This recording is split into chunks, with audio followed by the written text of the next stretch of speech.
evening, wherever you are. Welcome to The Youth Perspective. This podcast is brought to you by Cal Youth and IFRI. Thank you so much for joining us today. Today, we will talk about populism and strong leaders. My name is Kanange, and I'm the president of International Federation Liberal Youth, and I'm the host of today's episode. Today's episode is titled You, Me, the Presidency. And with us in the conversation, we have a special guest, Lisandro Claudio, also called Leloy Claudio. Leloy Claudio is an assistant professor of University of California, Berkeley, and an intellectual and cultural historian of the Philippines with a broad interest in the history of global liberal thought. His book, Liberalism and the Post-Colonial Thinking the State in the 20th Century Philippines, and short book, Jose Rizal, Liberalism and the Paradox of Coloniality, received a lot of critical acclaim, and he's currently working on a book tentatively titled Empire of Austerity, the American Progressive Era and the Formation of Philippine Economic Thoughts between 1902 to 1986. It's very nice to have you with us today, Leloy. Welcome. Thank you, Amanda. Glad to be here. Like I mentioned before, today's talk will focus on the questions regarding dictatorship and strongmen-leaders and what makes them thrive, and also populism, why populist agendas work. We're going to talk about the different strategies and the historical rise of populist regimes around the regions and how their long-term effect could dominate the political landscape in years to come, and also looking into the future, what can be done with this. And I'm thinking we can head straight into the topic of dictatorship. And I will start off with a very simple question in order to get into the topic. What, in your view, Lelo, makes a dictator, and what makes a strongman leader? Well, actually, you can think about it as the opposite of liberalism, because liberalism is the political philosophy that ensures checks on power. And those checks on power are usually operationalized through rights. Right? You have a right to freedom of assembly, you have a right to free speech. The state cannot curtail that. When the state starts curtailing those particular rights in favor of a centralized authority, then you get a kind of dictatorship. And that's what's happening in the Philippines, for example. Rodrigo Duterte just shut down, well, not just shut down, but he's shutting down critical media like ABS-CBN, for example. I mean, that's also happening in places like China. That's been happening for a long time in China, and it's been happening for a long time in Russia as well. So I think it's relatively easy to define dictatorship. There are the thornier terms for me are like fascism, for instance. Like that's a bit more difficult to define, but dictatorship I think is a bit straightforward. Mm-hmm. And it's good to everyone get a clear idea what we're talking about. And when it comes to then dictators and strongman leaders, what is it with them that thrives? What is it that makes them successful in these countries that you just mentioned? For example, Philippines, Russia. Why does it work for them? I think that's a question that needs to be answered relative to the historical epoch, and then of course relative to the specific place. I don't think you can provide a general answer to that, but we can outline certain attributes of strongmen that appeal to people. One thing, and this is particularly again salient in the case of the Philippines, this idea that dictatorships create change fast, because the normal system, which has a lot of checks and balances, a lot of people perceive that as slow, right? You need to go through a long process before you're able to achieve change, and that's why when Duterte ran on what I think was an explicitly dictatorial platform, what appealed to people was his tagline of "change is coming." And the perception at that time was that you couldn't get change unless you had a strong leader. And by strong leader, you meant someone who would centralize power for himself, right? So dictatorships usually emerge when there is a kind of erosion of trust in the liberal democratic system. That could be, for example, in Germany, Hitler emerged because there was a disillusionment with Weimar Germany, right? In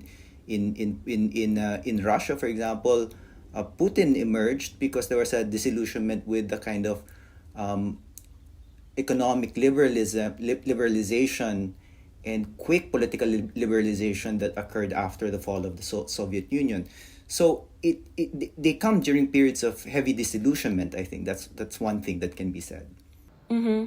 No, I completely agree with you on that point, because especially if you look at Europe, for example, after the economic and social crisis and the financial crash in 2018, that kind of also brought this kind of emergence of new type of rhetorics and populists that kind of paved way of even more strongman leaders even in Europe. So I think it's a very interesting point you bring up.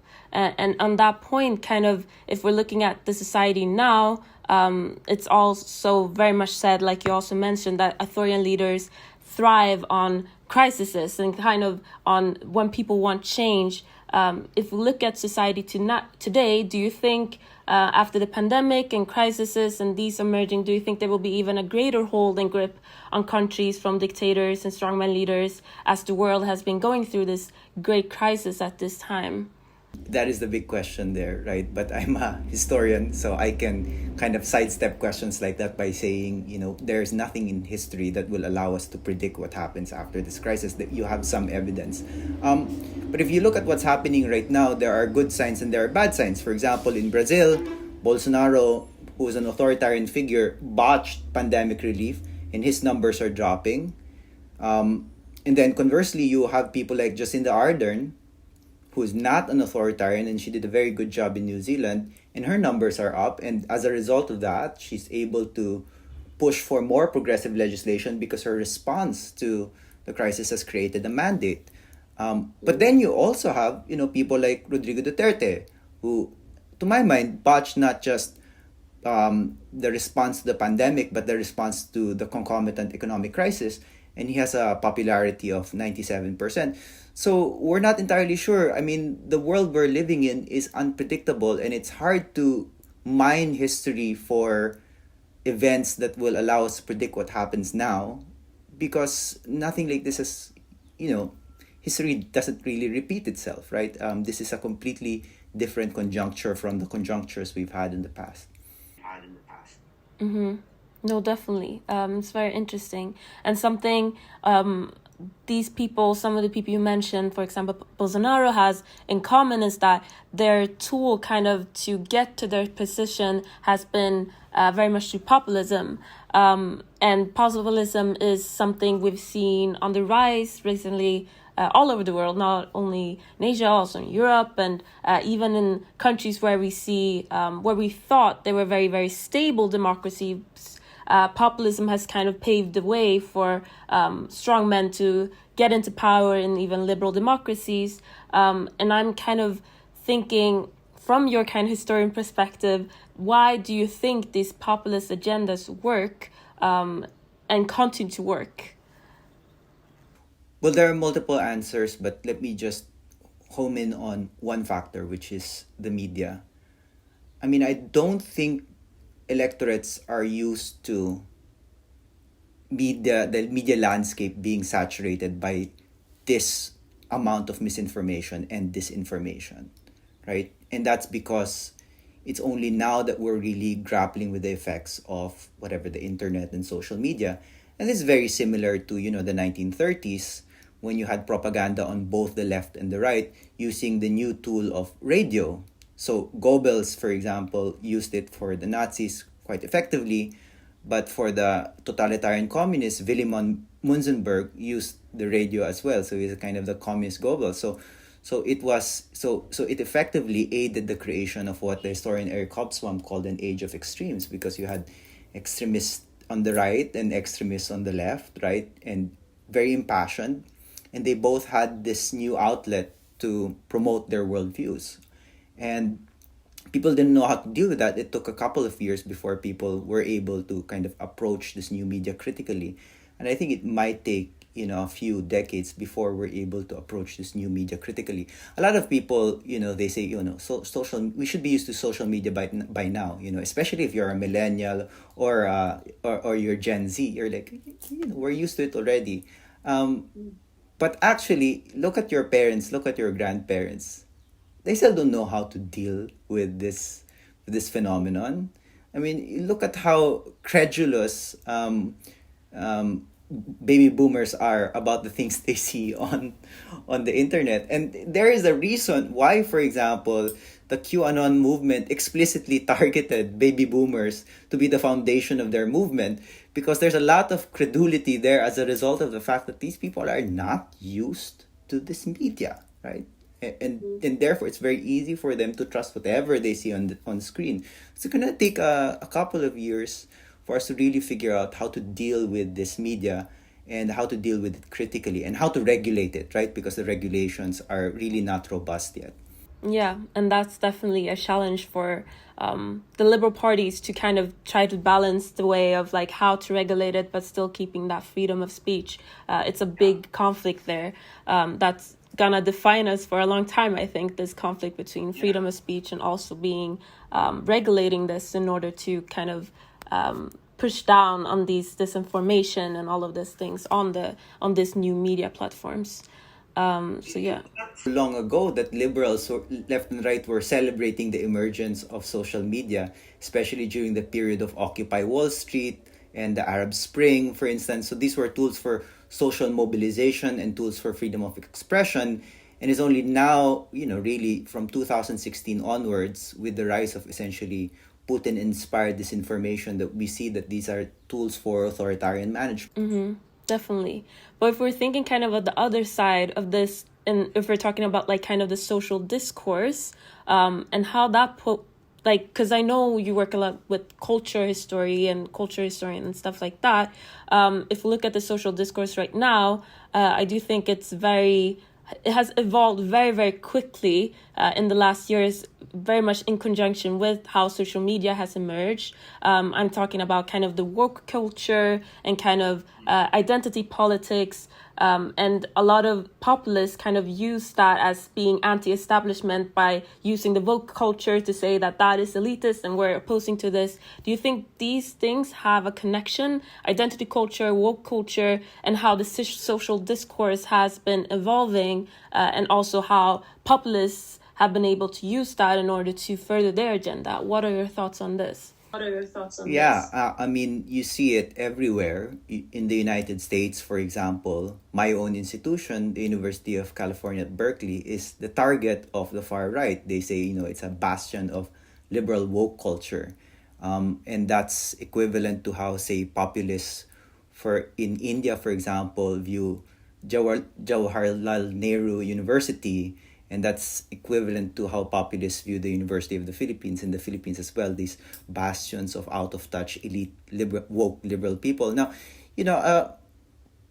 there is a tinge of credibility to the critique, in the sense that a lot of these institutions do indeed separate themselves from everyday lives of people. There is a kind of elitism to academia that I acknowledge, and there are certain academic codes that are illegible to the rest of the world. So, I think it's easy, for example, to talk about things like trigger warnings and safe spaces in academia, but outside academia, people don't really talk that way, right? Or even a lot of the habits in academia about language, people don't police language as rigidly outside academia.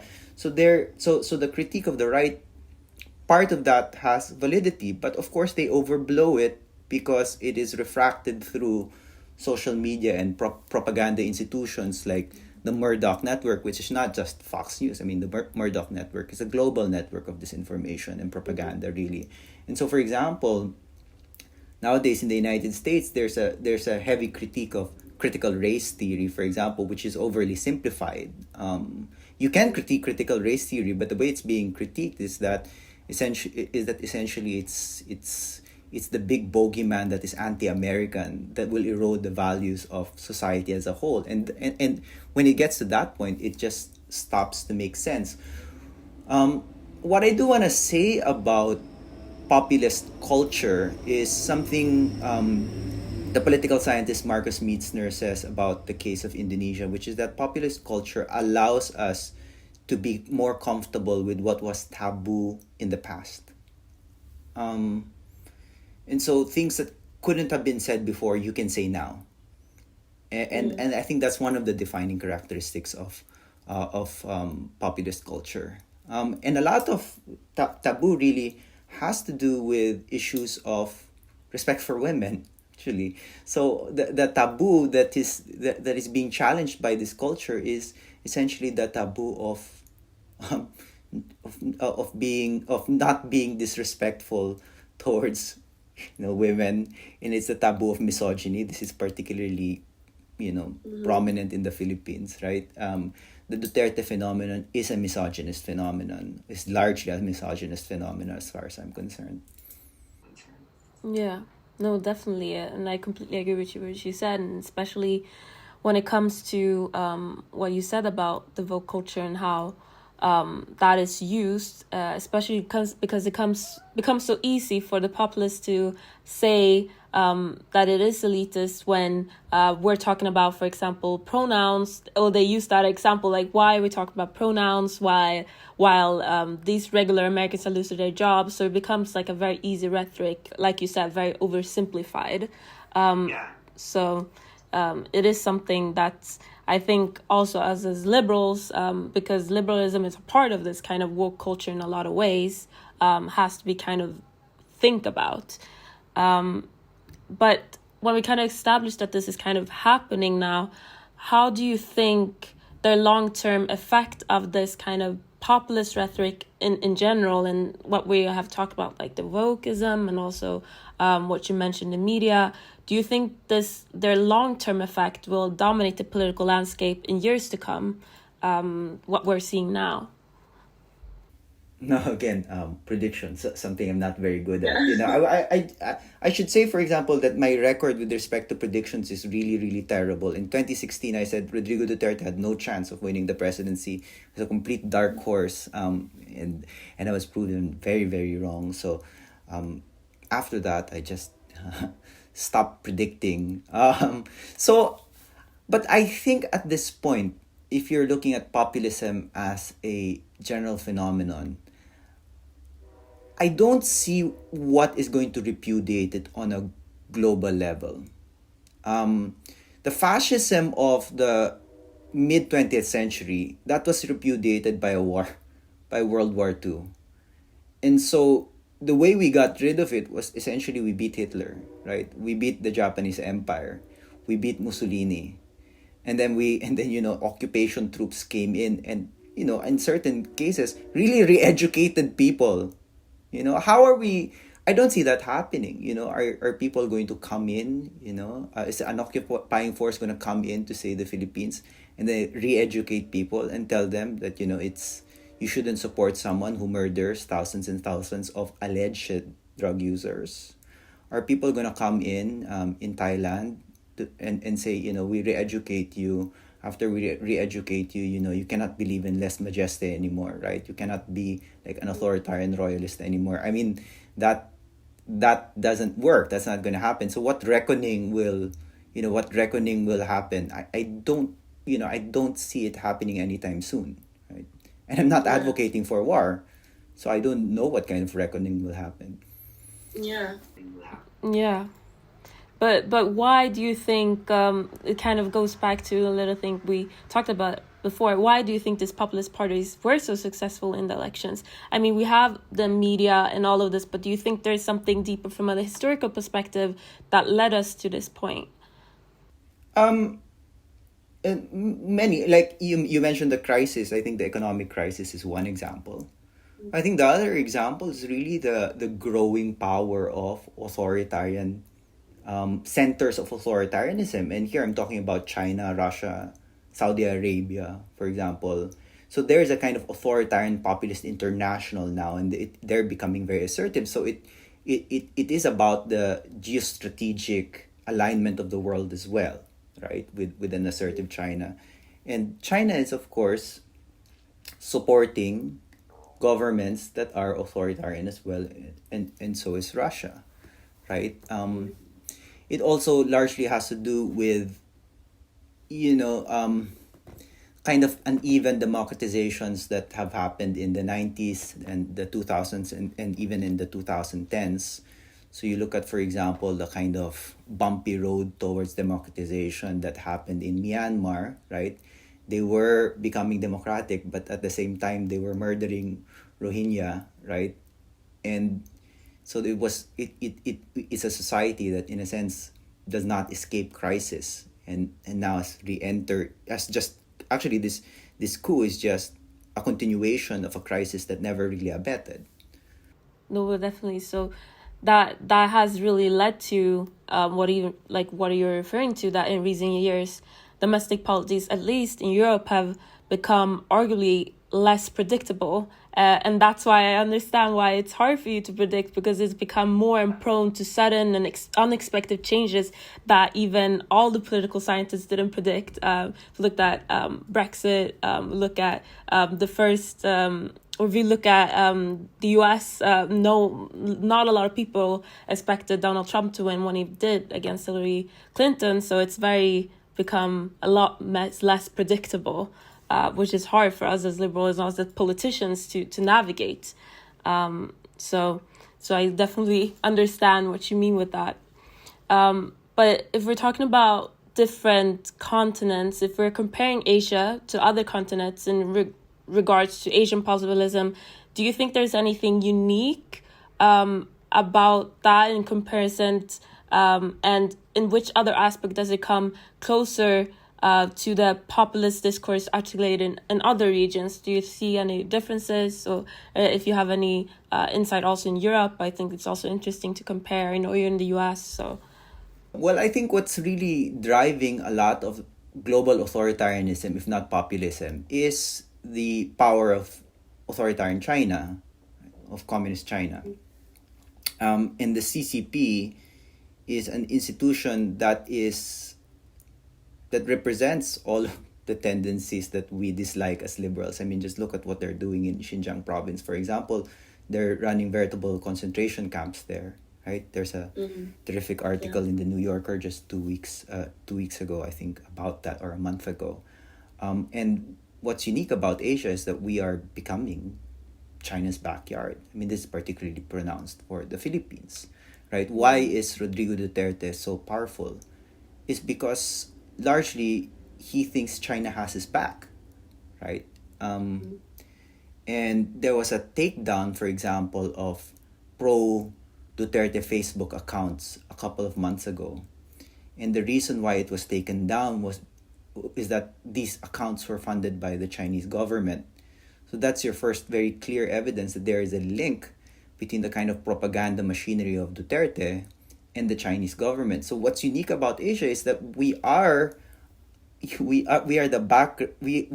essentially the backyard of the biggest threat to global democracy, which is authoritarian China, I think.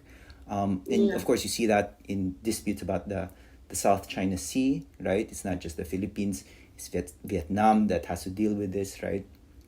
And nobody really knows how to deal with this emerging authoritarian power that's becoming more authoritarian every day, right? They just have a leader for life in Xi Jinping, for example.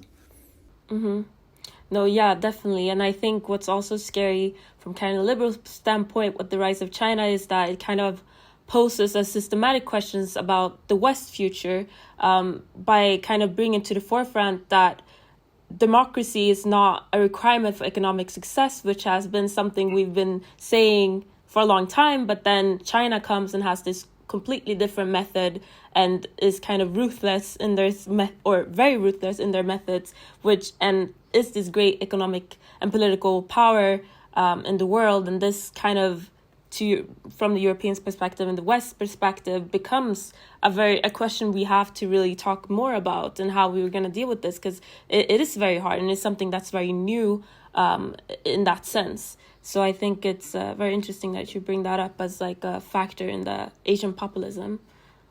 Yeah, and this is effectively a continuation of the Cold War, if you think about it. And one of the key aspects of the Cold War was the discussion of models, right? The model of a democratic system as opposed to the model of a Soviet system, and then to a lesser degree the model of a third way that was coming out of, say, the non-aligned movement.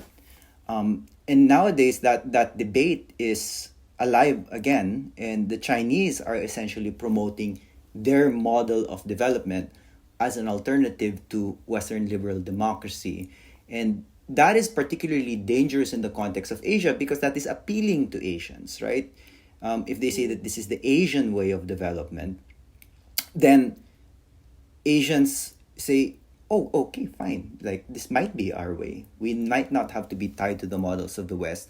And that's why I think it's important for liberals to talk about liberalism as an Asian form of thought as well.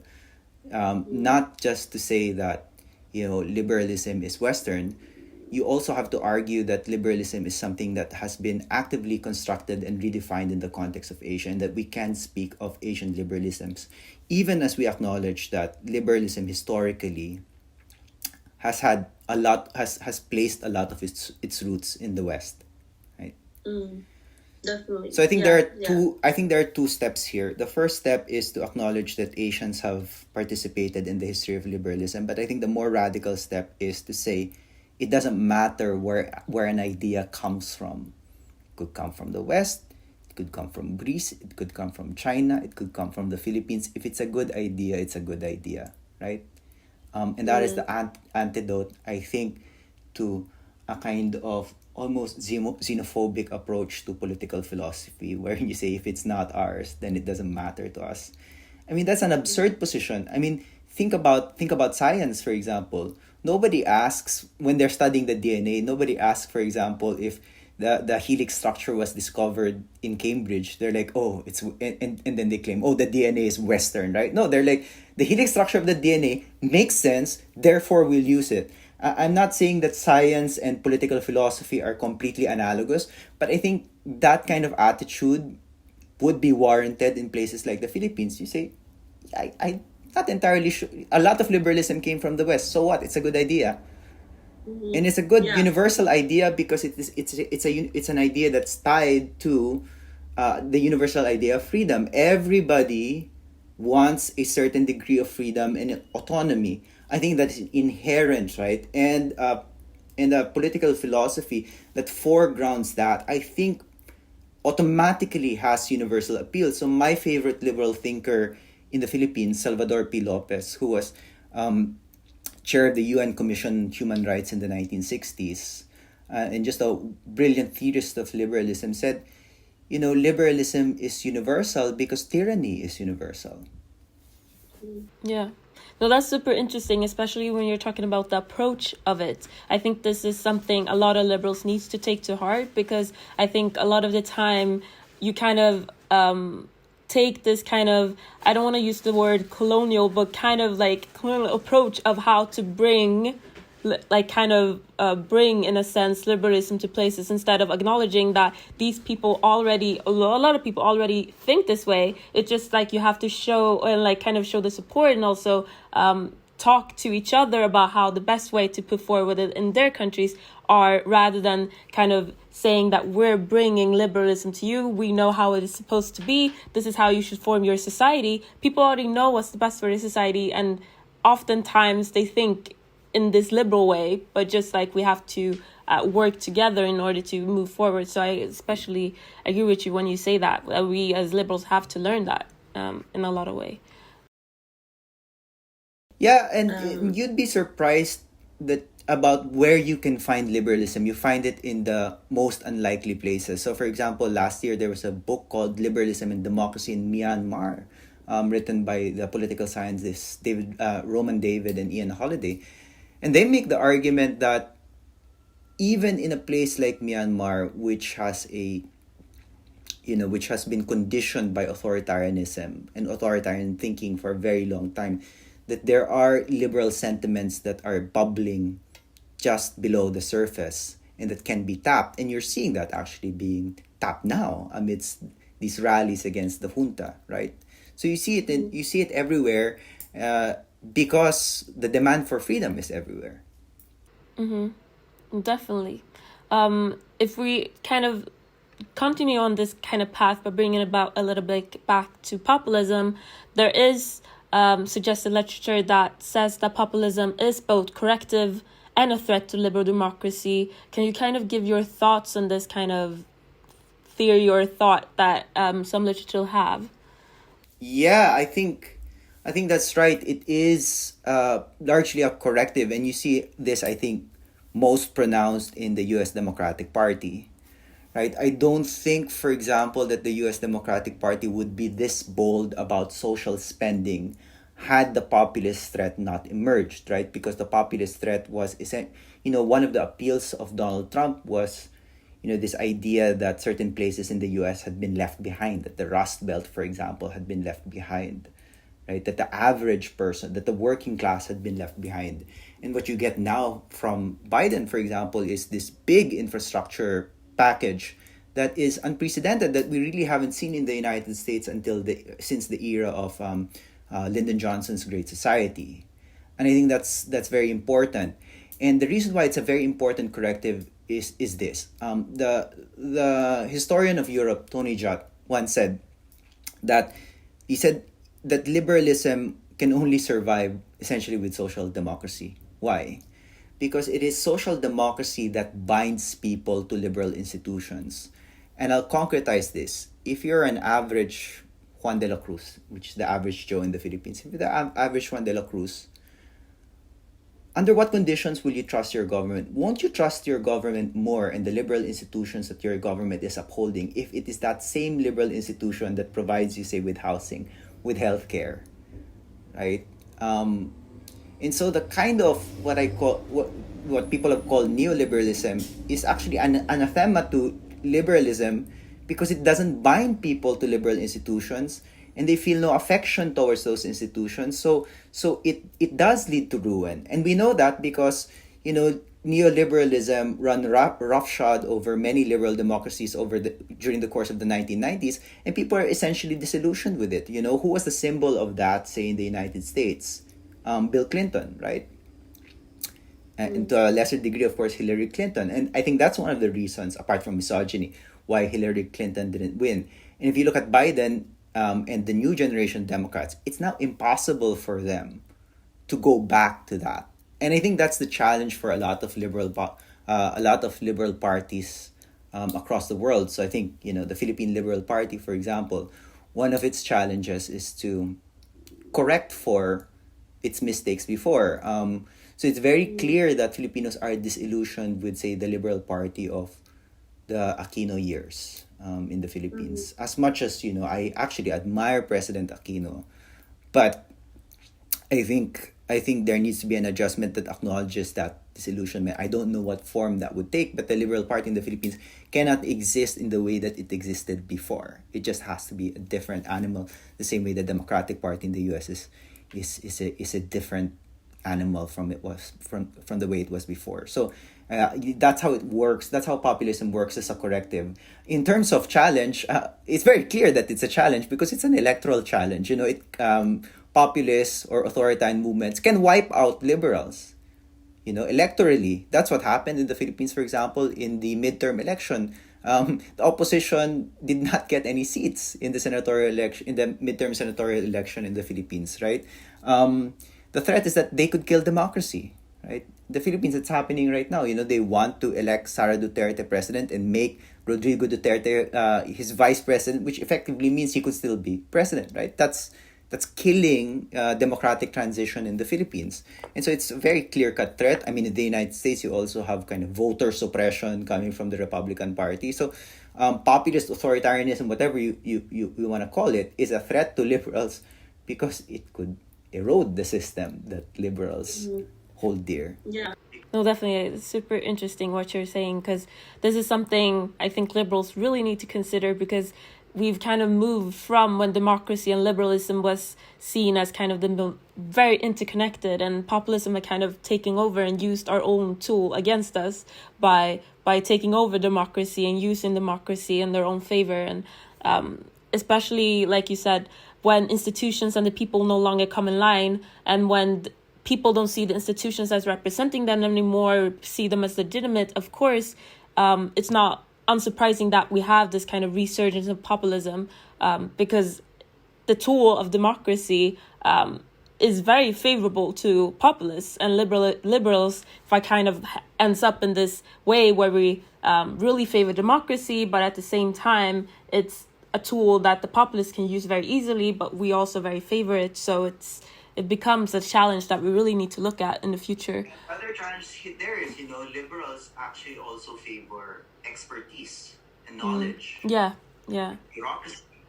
And sometimes Really need to look the at other it. challenge there is, liberals actually also favor expertise and knowledge and Yeah, bureaucracy. And sometimes the people who are experts are not necessarily the people who are electable. So that's another problem we have to deal with, right? In the Philippines, elected officials are promoting this so-called cure to COVID-19 called ivermectin, and the credulous boomers believe these charlatans, right? And that goes to show, these people are democratically elected. They have a right to say what they need to say, but at the same time, it would be favorable to actually restrict democracy in that very narrow and limited sense in favor of listening to the experts. But the problem is a lot of the experts are unelected. So what do you do there? You care about democracy, but you care about expertise as well. There are no cut and dry solutions here, and these are the tensions that liberals are going to have to negotiate as we move forward. Definitely, and you can see that, for example, how Viktor Orban Shut Kind down of shuts down universities, right? Yeah. exactly. Yeah, they attack those institutions that they can easily label as elitist and say don't serve the people, and in that way turning the country to autocracy and becoming strongmen. So definitely, like attacking the universities, the elites, and the experts, and all of this. So yeah. And of course that interacts with older versions of, say, anti-Semitism, because when you attack like the global liberal elite, you say they're funded by Jews like George Soros, right? So there's an anti-Semitic streak there as well. No, definitely. I definitely think that, and I think like attacking minority rights also comes hand in hand with this easy solution type of thing, and along with that comes also this. So I'm going to move to the next kind of thing, which is more looking at us as youth organization, CALD is a youth organization, if it's a youth organization, and kind of what are your viewpoints of what the youth in particular could do to kind of help end the cycle of populists and dictators in all over the world, but also especially Asia, especially since we are this new generations of like Gen Z, millennials coming up, which kind of worry a lot of people how we're gonna, as we're growing up with this, how this is gonna affect us. What are your thoughts on kind of how the youth can interact with this reality that we're living in and help to end it? I don't think millennials can still be classified as youth anyway, because I'm a millennial myself and I have to deal with the fact that I shouldn't be calling myself young anymore. I think one thing, I'm not sure if this is a solution, but I think one thing is to think comparatively and to think about what's happening in other places in the world, because it allows you to come up with not just points for comparison but points for improvement. And you see this, for example, in the phenomenon of the kind of milk tea alliance in Asia, right? So, pro-democracy activists in Thailand, pro-democracy activists in Myanmar, for example, they view themselves as kind of milk tea. Are you familiar with the milk tea alliance? So the kind of milk tea alliance is these Asian anti-authoritarian movements, and they call themselves the milk tea alliance as a kind of jab against China, because China drinks its tea without milk. So by drinking your tea with milk, you're essentially saying that you're not just anti-authoritarian, you're also anti-China. So it's happening in Taiwan, it's happening in Hong Kong, it's happening in Myanmar, right? And that kind of comparative regional approach, I think, is very useful, because you're not just able to ensure that you learn the right lessons, you also start feeling that there are people who are on your side around the world. And I think that allows people to keep going. The thing that you're really fighting against here is disillusionment and a certain sense of nihilism. And whenever you think about the rest of the world, and you think about other people who are fighting the good fight, that keeps you going. Yeah, I definitely agree with you, and I think this is something we all need to take into account and in our continued fight against this. And with that being said, I really want to thank you for being with us with this episode. I think it was very interesting to hear your thoughts, and I think a lot of us learned a lot, and a lot of liberals can take a lot from this in their continued work. So thank you so much for being with us and coming here.